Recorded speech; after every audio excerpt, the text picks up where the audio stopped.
The CNBC app.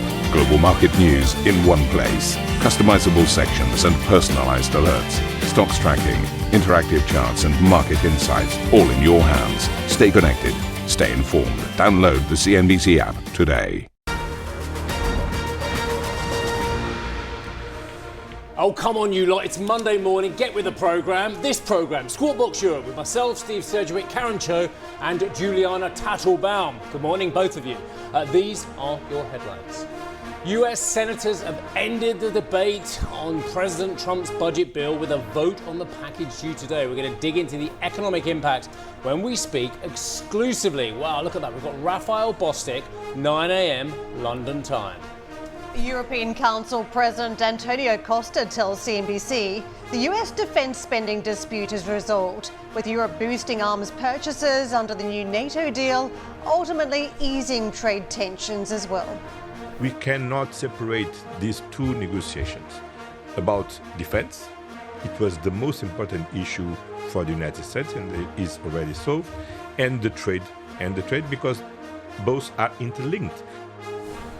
And Canada scraps its digital services tax targeting U.S. big tech just days after President Trump calls off trade talks. U.S. Treasury Secretary Scott Bessent tells CNBC the White House expects Europe to do the same.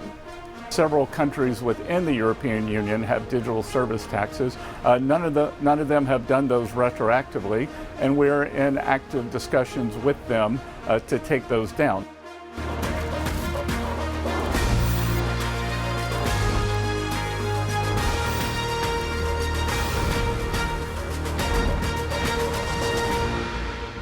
Morning, enjoying the sunshine. Morning. I hope you're slapping on the factor 50. I hope you lot are slapping on the factor 50. It is roasting. It's like the tropics. It's not the UK that we know. Are you guys complaining? It is so wonderful. We're moaning. Although I was so in British. the sea yesterday morning with the dog, it was fantastic. Brilliant. That's That exactly sounds- what you had to do. It's going to get hotter though this week. 33 degrees. 40 isn't 40 slated. Yeah, it'd be like that's nothing for all those expats who have gone off to Dubai, loving the Dubai lifestyle, hanging out in 110 degrees. Yeah, because you're all left London, haven't you, apparently? Oh, apparently not, according to one of our guests on Friday. Anyway, loads of stories. We've got Kako to talk about. Well, wait, no, it's not Kako, is it? He's only chickened out once. Plus the fact we've got the US Senate. This is our top story today. The US Senate has concluded its late night debate on the Republican tax cuts. Did you know, guys? Did you know that the Democrats? I don't think it's a filibuster, but they wanted the Republicans to read out every page of this thing. What is 940 it? pages. 940 pages. I mean, that's kind of a filibuster, isn't it? But they didn't, I don't think. Anyway, they've ended the late-night debate on the Republican tax cuts and spending bill backed by the president, of course. Senators voted 51 to 49 to open the debate on Saturday. That was a tight call as well. And there's some punitive action from the president on one of the senators. Anyway, we'll come to that in a minute. With Trump pushing for the bill to be passed by both the Senate and the House by the end of this week. What's the end of this week? It's a holiday in America, July the 4th. A lengthy series of votes is expected to begin around 9 a.m. US Washington time today. Now, an updated estimate from the non-partisan Congressional Budget Office says the package will add $3.3 trillion to the US deficit over a decade. But you know this debate, you've all been watching it on CNBC, haven't you? Republican lawmakers have criticized the group's methodology. President Trump posted on Truth Social last night, warning cost-cutting Republicans to not go too crazy, saying the bill will deliver more growth than ever before. And you know who else was on the social sphere last night? No. He was back. Who's the biggest tweeter of all time? Elon Musk. He was back. Yes. Criticising aggressively. It was his birthday too, wasn't it? Oh, was it? Oh, happy think birthday, so. Elon. How old is he? I don't know. I saw some birthday I think he's wishes. similar to me. I think he's of a mid-50s vintage. I've just had in my ear that he's 54, so he's about a year younger than me. I better move on because don't miss our exclusive interview with the Atlanta Fed President Raphael Bostic. He will join us in the studio 9 this morning. I could not be more excited about that, genuinely. The outlook for the global economy quickly darkened in the second quarter of 2025 following the announcement of US President Donald Trump's tariffs. That's not me saying it, it's the BIS. Why do we like the BIS? Because the BIS were the smarty pants who saw the crash coming in 2007, 2008. Anyway, that's their annual economic report. Annetta spoke to the Deputy General Manager about headwinds from the global trade turmoil. There's a lot of uncertainty on the policy space, particularly on the trade policy. I mean, we don't even know what the actual level is. But this kind of uncertainty is clearly against the backdrop of other structural headwinds, right? We mentioned one of them is the public debt. You have the demographics that are changing. You have low productivity. You have geopolitical tension. So all of this really makes it much more difficult for an economy to react and makes also the role for central bankers much more complex. An agreement by NATO allies to more than double the defence spending target to 5% of GDP by 2035 will see Europe buy more US weaponry and will rebalance the region's trade relations with Washington, European Council President Antonio Costa has told CNBC. The European Council President also told us that at least part of the increased defence spending in Europe will be used to buy American weapons. United States said, okay, we have a problem on trade because we have a deficit in our trade relations with you. That's true in goods, is not true in service, but in the balance effectively, they are an advantage to Europe. Okay, we can address this issue. I don't believe that tariffs is the best way to address this issue. And certainly this agreement in NATO will solve a large part of this problem because to spend 5% on defense, that means at least one part which will be used to buy American. And of course, if we buy more American, that means then the trade relations rebalance. We've got some fresh data out of Germany just crossing the wires here. Now, this data is for May, so it is somewhat backward looking, but it's interesting. So I think it's worth taking a listen. This is retail sales for Germany. Retail sales unexpectedly fell in the month of May by 1.6% compared to the previous month.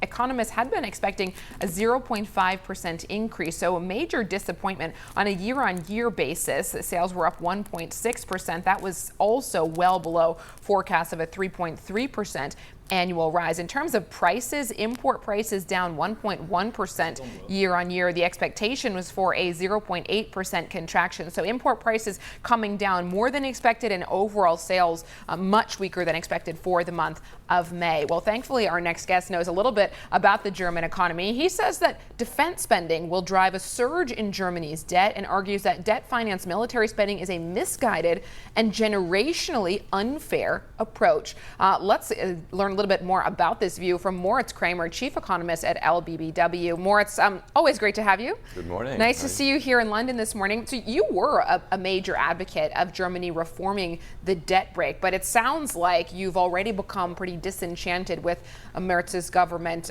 Talk us through what your grievances are.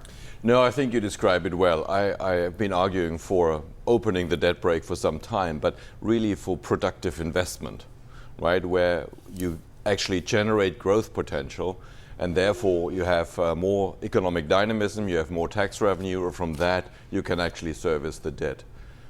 Defense is something totally different. That's consumption, right? Because you do not actually generate any resources in the future from it. You've got to be kidding me. Good morning, my friend. Would I ever kid you? I say this with what I'm about to say, I say it with real friendship. You've got to be kidding me. 10 years ago, the German Bundeswehr was underinvested, doing its drills with broom handles. It didn't have enough serviceable weapons as well. And quite frankly, we're letting everyone down on their spending commitments on defence. Dare I say it, Frau Merkel and her defence minister, who was that again? Oh yeah, Ursula von der Leyen, she's in charge of Europe now. Were woefully underspending on German defence. One of those, there were a whole string of defence. Come on, Moritz, you know this. Germany had to get serious on defending itself. We've had a threat of a pullout of NATO from Trump many times, and we've got a massive war on our continent as well. Surely the proof is we can't trust the Russians, and as such, Germany, the most powerful nation in Europe, needs to get serious about defence. No, Steve, I don't disagree with you, Steve, that we need to ramp up spending, but it's not to be debt financed, because this debt will not be repaid with the returns on the so-called investment. We always talk we need to invest in defense, but it's not an investment, it's consumption, right? Because there's no investment happening in the sense.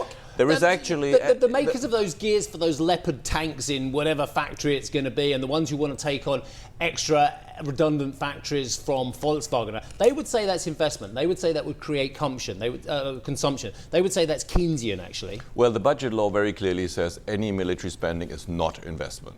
And I think that's right. Really? Yeah, it does say so. You buy machinery, you buy equipment. I am Renk. Yes. I build manufacturing capacity in Germany. And as such, at the same time, I've got 500 billion euros of German infrastructure being spent on as well. So surely that's going to create jobs and that's going to create consumption, and ergo that qualifies as investment. No, it does not, because to be qualified as investment, what you need actually returns on this investment.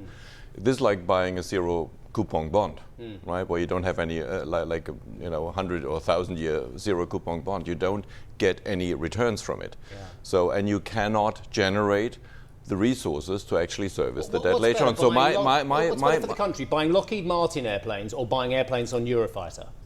Well, I'm not really sort of a military man, so I let these people decide this.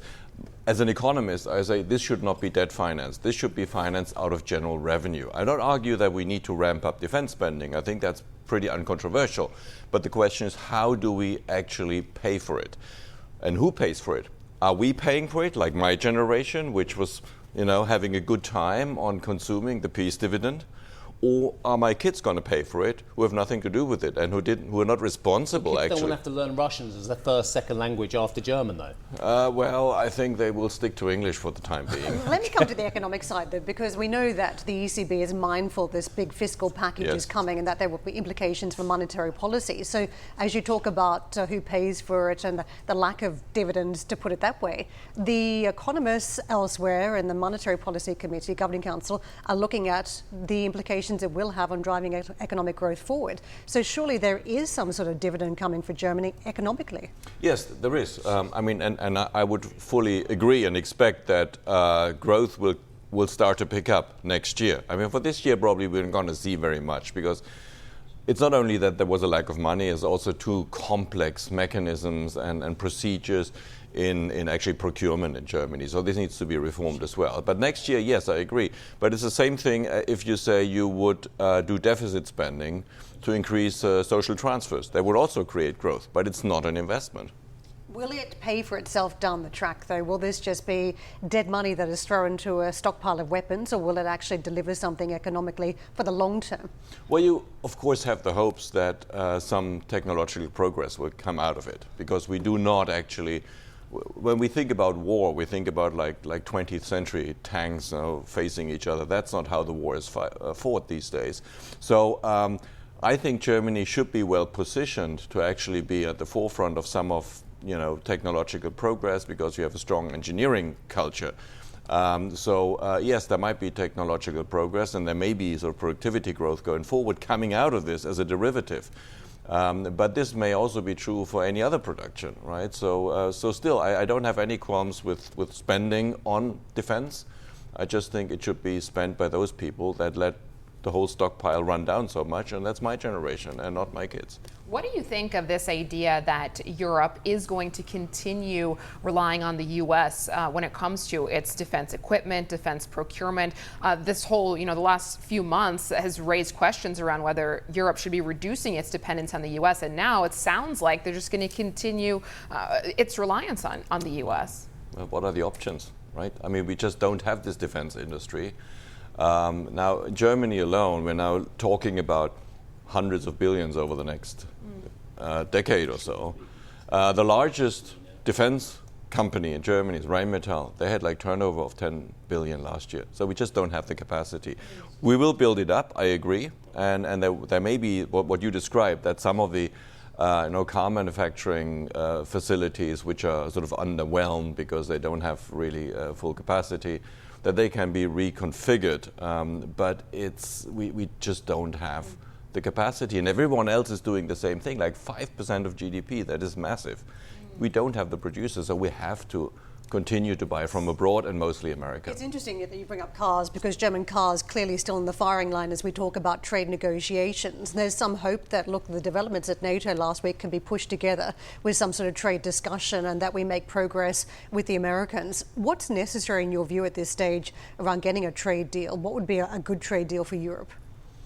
Well, I think a good trade deal would be if we just forget about all this stuff with the tariffs, but that's not going to happen. I believe that the halftime of sort of the goodwill that was created at the NATO summit with the Americans and with Donald Trump specifically is pretty short. So we've seen this with Canada, right? So we have the NATO summit and everyone promises, maybe tongue-in-cheek sometimes, to spend 5% on GDP in the next 10 years, by 2035. And the next thing you know is that Donald Trump says, no, we're not talking to the Canadians anymore. So I don't think this is going to last very long, this goodwill. Moritz, can I ask you about the energy picture in Germany specifically? We spent some time last week talking about nuclear here on the program. We had Apollo, who just invested £4.5 billion into the UK's Hinkley Point nuclear power plant. We're talking about France, Japan coming back into the nuclear fold. Obviously, France has been there for a while. How do the Germans feel about nuclear? Any differently than they have in the past? Is nuclear still a no-go when it comes to Germany? I think it's a no-go. The majority, allegedly, of the population is still in favor of having some nuclear power. But the new government, even under the leadership of the Conservatives, who were arguing we need more nuclear, it didn't make its way into the coalition agreement, because I think they realize and understand the time has come and gone for nuclear power. It's too expensive, and it just takes too long to ramp it up. And what we really need is we need a power source to actually cover the gaps when the renewables are not delivering, when the sun doesn't shine and the wind doesn't blow. That's not nuclear, because nuclear you cannot just switch on and off like a light bulb. Nuclear you need to run up. A cold start takes days sometimes, so you don't have the flexibility. This is for baseload. We don't need an energy source for baseload. We need an energy for when the wind doesn't blow. I'll go back to one of the original points, not so much on the defence side, but I mean, you're such a, I mean this in a lovely way. You're so German when it comes to your attitude to debt in many ways. Now, I mean, to be honest, I think I'm quite German in my attitude to debt, actually. I hate it. And I like high personal consumption of savings, but that's not good for the economy. You've gone from fiscal saint to sinner, you write in your copy as well. It hasn't, has it? It hasn't gone from fiscal saint to sinner. It's gone from fiscal saint to fiscally less conservative. I mean, sinner would put it in kind of Greek or Italian territory, wouldn't it? Well, it's all relative, right? And maybe you're right, it's my German perspective. But what we really see, which I approve of, by the way. Yeah. Thank you very much for that. We'll I catch up don't want behind the anyone scenes to think, oh, he's afterwards. anti-German. I'm certainly not on this front. Yeah. So what I'm criticizing is that when you look at the medium-term financial plan of the government, as it was released, I think 10 days ago or so, it is just going full on and not really thinking about, can we actually spend this money well? I mean, we have capacity issues, not only in defense, but also in the construction sector. And the numbers that they're throwing at the table are just huge. And I think they're unrealistic. And what it will lead to is, that construction companies will just hike prices. And then we have not much more infrastructure, but we have more debt. So I think you need to do this more cautiously, more thoughtfully, more purposefully. You need to create the environment first, that there is more capacity and that you are faster in actually implementing this. I think the good news is that the numbers that they're putting up, and by my estimates, sort of by the end of this parliament, the debt ratio would have gone up from 67 to 77% or so, which is not France, it's not Italy. But we know the fiscal space because people like me, we're going to go into retirement at some point, and there's many of us, and we'll get sick, and we need care, and we need pensions. So spending this money now in such a sort of broadband way, I would say, is not very responsible. So I think we need to really make sure it is investment and it pays for itself, which brings us back to the whole thing about defense spending by debt. Well, fascinating food for thought. Thank you so much, Moritz, for taking Steve's questions and mine and Karen's. It was nice to get a word in edgeways with Juliana.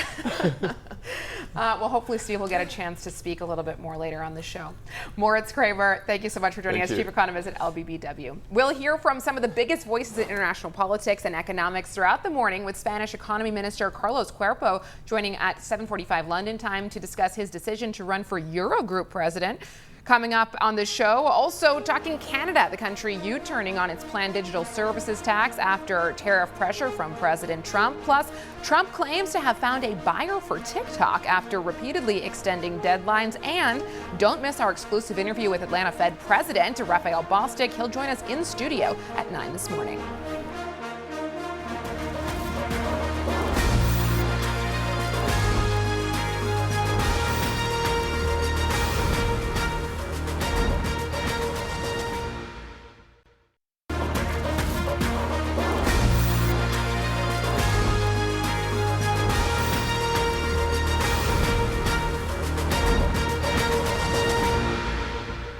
Welcome back to the program. Let's take a look at Asian markets, how the trade is shaping up overnight. You've got a mixed picture, some green on the board for the Japanese market. Nikkei 225 starting the week on the front foot, up about 0.6%. A little bit of a pullback in Hong Kong, with the Hang Seng down 0.3%. And also some gains for the Shanghai Composite and the Kospi over in South Korea. As for European markets, here's a look at futures right now. As to start off the week, we are looking at green across the board. The Xetra DAX looking at about 0.6%. I think it's interesting to take stock of where we have traveled over the course of the quarter. For the latest quarter, the Stock 600 up about 1.8%.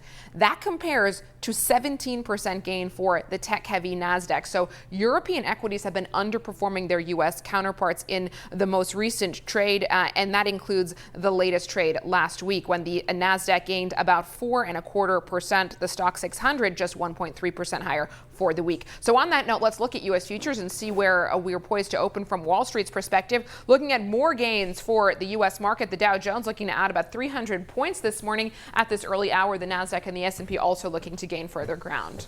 Right, the UK government says its trade deal with the United States has come into effect, lowering tariffs on auto exports to 10% rather than the 25% faced by the sector in other countries. You could argue, actually, it's increasing them to 10% compared to where they were previously. Anyway, we won't. And eliminating tariffs on aircraft parts and engines. Talks continue on steel and aluminium, where the UK continues to face a 25% tariff compared with the 50% on the rest of the world, with the two sides saying they are working towards an end to the levies. Right, the Canadian government has rescinded its digital service. Didn't they say on Friday they weren't going to? I'm pretty sure they did. I'm sure the Carney government said they weren't going to rescind it. Anyway, might be in CACO territory. Carney always chickens? No, we're not, are we? It's one thing. Anyway, the Canadian government has rescinded its digital services tax in a bid to advance trade negotiations with the US.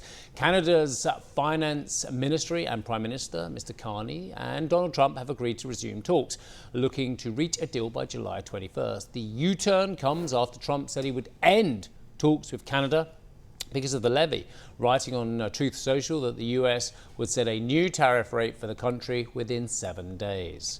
US Treasury Secretary Scott Bessent told CNBC Canada's proposal was different to digital services taxes in the European Union because it would have been backdated, and that the US is pushing the EU to make changes too.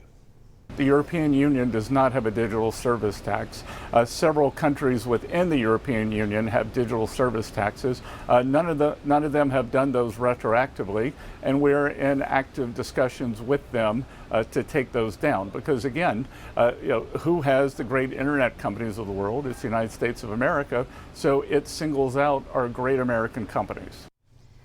US President Donald Trump says he has found a buyer for TikTok, having repeatedly extended deadlines. He said it was a wealthy group, which will be revealed soon, although any deal would likely to have to be signed off by the Chinese government. TikTok was ordered to sell its US operations or face a ban amid concerns over data privacy. I think at this point we're seeing just about everybody lined up to buy TikTok at various points in time. This time it seems to be a whole group of private equity players. The question remains, would China be a willing seller here? We know there are still discussions taking place on trade, and is TikTok part of the mix of that, and are they willing to relinquish this asset? And if they are ready to give up the US operations, are they ready to give up the algorithm? Because that is where the true value lies. And what is in this deal if the algorithm doesn't come with it? I mean, I'm a new user to TikTok, and it is extraordinary how addictive it is. I mean, stuff that you don't have any interest in seeing, and yet you just keep scrolling, but without the algorithm, what's left there?